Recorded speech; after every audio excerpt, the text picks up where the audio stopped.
Em nome do Pai, e do Filho, e do Espírito Santo. Amém.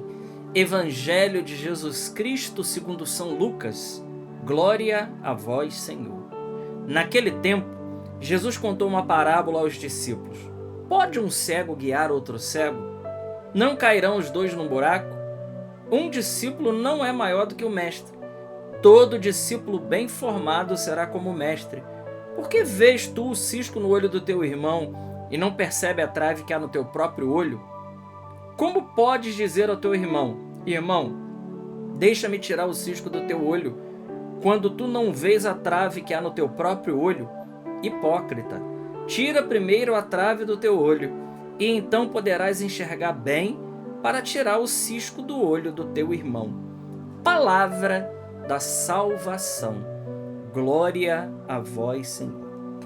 Queridos irmãos, sexta-feira, dia 13 de setembro, hoje nós celebramos a memória de São João Crisóstomo. Vou falar um pouquinho dele também, mas não dá para a gente não comentar esse evangelho de hoje, embora São João Crisóstomo seja uma grande figura, doutor da igreja, considerado e chamado de boca de ouro pela sua pregação.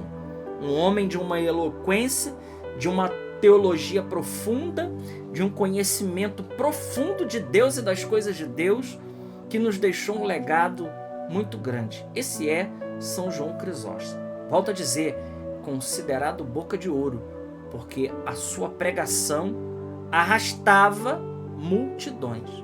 É quase igual a São Bernardo de Claraval, que as mulheres proibiam seus maridos de escutar a pregação de São Bernardo, porque senão iriam com ele para o convento.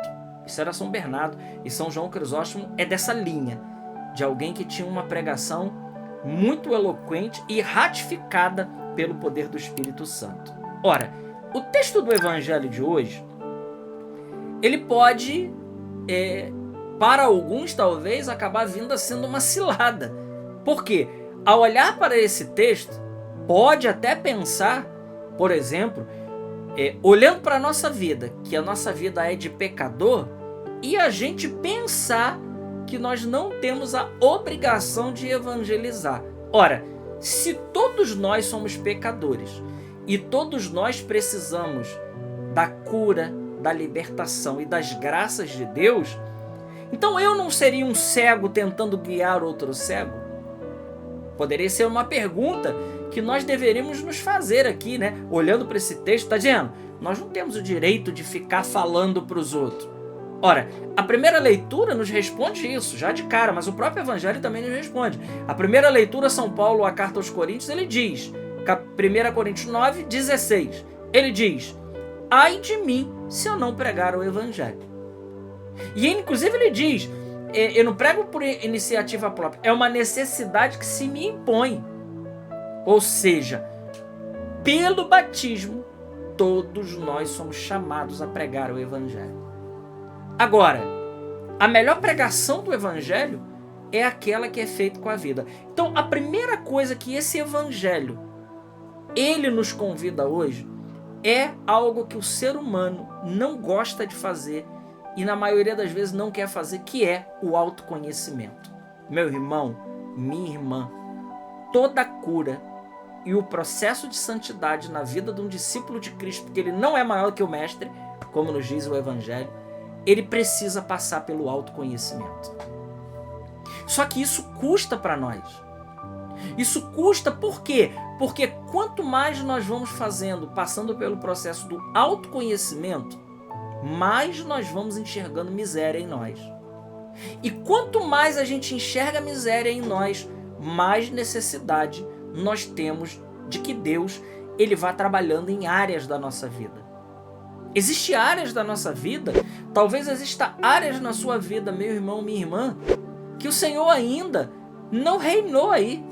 E não reinou não porque ele não quis, mas porque, por não passar pelo um autoconhecimento, a gente acaba não dando liberdade a Deus para agir. Eu posso dar exemplos, né? Por exemplo, uma pessoa que acha que está certa em tudo que faz, no seu modo de agir, ele é sempre o certo.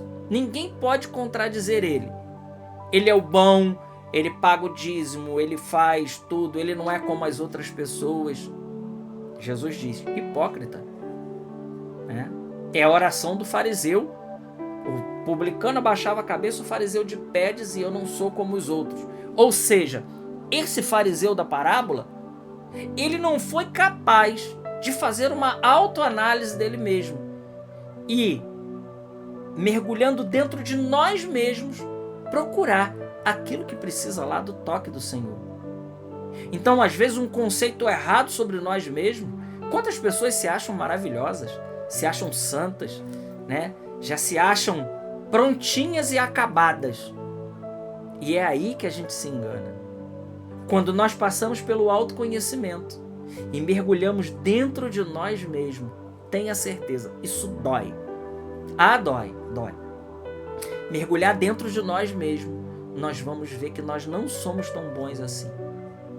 Então, o primeiro processo para a nossa vida que esse evangelho quer nos conduzir nessa meditação é esse. Um autoconhecimento nosso. Mergulhar dentro de nós mesmos e procurar lá, né, aquilo que precisa ser transformado pelo oleiro. Aquilo ainda que é barro duro, aquilo ainda que é um ferro que não foi malhado, que não foi fundido ainda, que precisa de transformação. E nós precisamos reconhecer isso.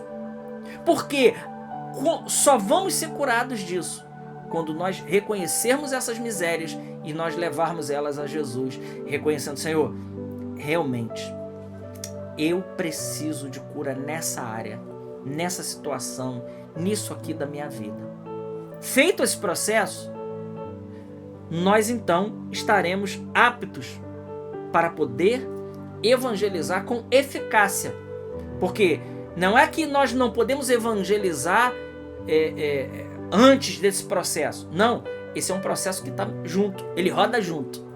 Né? Nós não vamos fazer isso para depois começar a evangelizar. Não, nós começamos a evangelizar e no processo, nós somos tocados por essa palavra e nós reconhecemos que nós precisamos ser trabalhado nisso ou naquilo. Veja, a palavra de Deus, por vezes, ela nos impacta. Né? Quantas vezes você já foi impactado pela uma palavra de Deus? E aquela palavra, ela veio com uma força tremenda de transformação na sua vida. Assim também acontece. Quantas vezes eu sou impactado pela própria palavra que estou pregando? Na segunda-feira eu acabei no final do evangelho me emocionando, né? Porque eu fui impactado pelaquela palavra, ao vivo, assim, gravando. Fui impactado por aquela palavra. Aquela palavra, antes de produzir efeito na sua vida, ela produziu na minha vida. E eu reconheci, eu preciso amar mais. Eu preciso amar mais. Não que eu não esteja amando, mas eu preciso amar mais. A palavra, ela sempre nos confronta, ela sempre nos leva a mais. Ela sempre nos leva mais profundo. Então veja, é um autoconhecimento. E junto com esse processo, são instâncias paralelas. Isso acontece junto com esse processo. Nós estamos então falando de Deus. Nós estamos então produzindo essa palavra. Aquilo que São Paulo diz, né? Ai de mim se eu não pregar o evangelho. Então o que Jesus está dizendo para nós hoje não é que a gente não possa pregar. Não é que a gente não deva pregar antes da gente ficar pronto. Ora, totalmente pronto. Então se a gente esperar ficar totalmente prontinho, nós não vamos começar a anunciar a palavra nem tão cedo. Não. Nós somos chamados no processo de autoconhecimento e de cura do Senhor. Nós somos chamados aí e evangelizando. E essa própria palavra, ela vai fecundando a nossa vida. É um processo maravilhoso. É um processo lindo, é um processo curativo para a nossa vida. Quanto mais a gente tiver contato com a palavra de Deus.